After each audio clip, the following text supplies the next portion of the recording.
पाठ 6 भगवान के डांटिए, जो किसकी कविता है? रामधारी सिंह दिनकर की कविता है।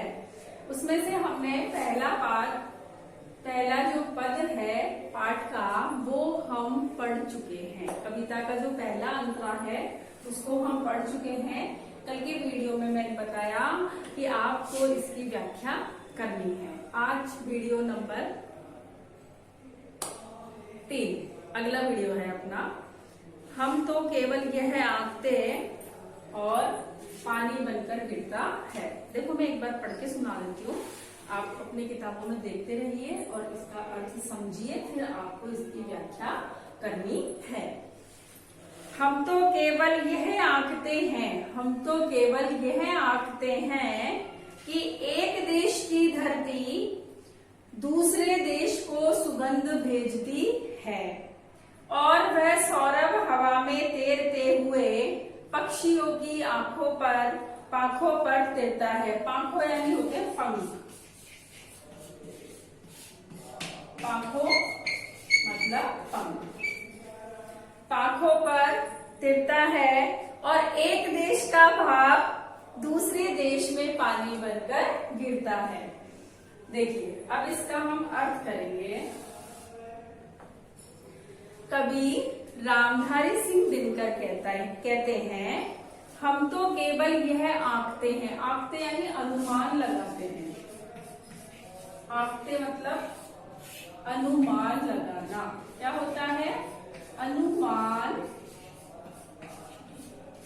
लगाना। ठीक है। देखिए कवि रामधारी सिंह दिनकर कहते हैं हम तो केवल यह आंकते हैं कि हम तो केवल यह अनुमान लगाते हैं कि जो एक देश की धरती है वह दूसरे देश को सुगंध भेजती है। यानी एक देश की धरती पर जो पुष्प वगैरह होते हैं उनकी जो सुगंध है वो हवा के साथ दूसरे देश में चली जाती है और वह सौरभ हवा में तैरते हुए, सौरभ यानी सुगंध, और वह सुगंध फूलों की जो सुगंध होती है वह हवा में तैरते हुए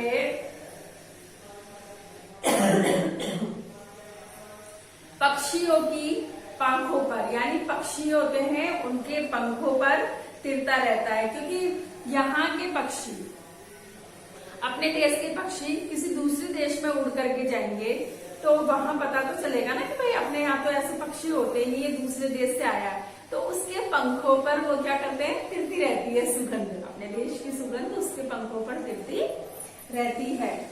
और एक देश का, और हम तो केवल ये जानते हैं कि एक देश का भाप दूसरे देश में पानी बन करके गिरता है। अर्थात एक देश में यानी किसी दूसरे देश में जब नदी में या समुद्र में जब भाप बनता है तो वह उड़ करके आ जाता है और हमारे देश में आकर के बरसता है। हम तो केवल इतना ही जानते हैं। जबकि जो भगवान के डाकिए होते हैं पक्षी और बादल, उनका जो संदेश होता है वह प्रकृति ही बांट सकती है, प्रकृति ही पढ़ सकती है। दोबारा सुनिए, हम तो केवल यह आते हैं। कवि रामधारी सिंह दिनकर कहते हैं कि हम तो केवल ये अनुमान लगाते हैं कि एक देश की धरती दूसरे देश की धरती को सुगंध भेजती है और वह सुगंध है जो हवा के साथ साथ एक देश से दूसरे देश तक पहुंच जाती है। और जो सुगंध होती है पुष्पों की, फूलों की जो सुगंध होती है, अपने देश की जो महक होती है वह पक्षियों के पंखों पर तिरती रहती है। और हम ये जानते हैं कि एक देश का जो भाप है वह दूसरे देश में पानी बनकर गिरता है। अर्थात एक देश में जब भाप बनता है तब वह उड़कर आता है तो बादल बन जाते हैं और दूसरे देश में वर्षा हो जाती है। हम तो केवल इतना ही जानते हैं। कल के में मैंने आपको बताया कि जो भगवान का जो संदेश लाते हैं वो पक्षी और बादल होते हैं, जिनको प्रकृति यानी पेड़ पौधे, वायु, पानी आसानी से पढ़ पाते हैं। हमारे समझ में नहीं आता, हम नहीं पढ़ पाते उनकी, ठीक है। हम तो केवल क्या लगाते हैं, अनुमान लगाते हैं। इस पैराग्राफ का मैंने आपको अर्थ बता दिया। अब आपको क्या करना है, इसकी व्याख्या ही करनी है। जैसे मैंने आपको पहले बताई थी व्याख्या कैसे करना है, कल भी मैंने शायद लिख करके बताया था कि व्याख्या कैसे करनी है। अब आप अपनी डायरी नोट कर लीजिए। डायरी में लिखिए पाठ 6 की व्याख्या करो व याद दो।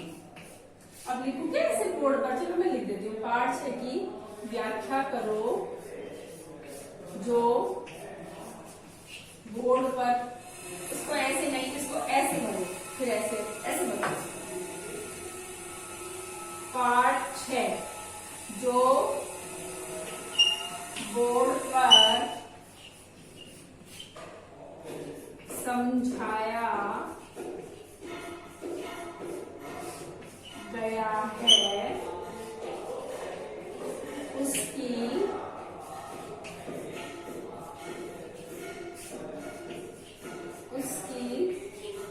व्याख्या करो व याद करो। यानी कॉपी में भी करनी है और आपको याद भी करनी है।